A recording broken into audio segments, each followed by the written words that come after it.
পবিত্র রমজান উপলক্ষে Jamaica Bangladesh friend society ও সেভ দ্য পিপলের উদ্যোগে হালাল ফ্রি ফুড বিতরণ করা হয়েছে।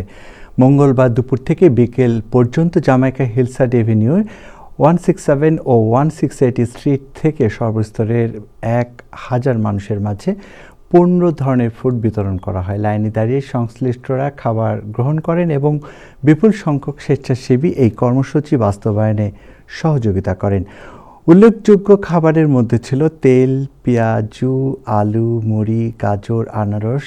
জামাইকা বাংলাদেশ ফ্রেন্ড সোসাইটি প্রতিষ্ঠাতা ও সভাপতি এবং সেভ দ্য পিপলের কর্ণধার মাওলানা শহীদুল্লাহর নেতৃত্বে পরিচালিত ফ্রি ফুড বিতরণ কর্মসূচিতে অংশ নিয়ে শুভেচ্ছা বক্তব্য রাখেন বাংলাদেশ সোসাইটির সাধারণ সম্পাদক মোহাম্মদ আলী।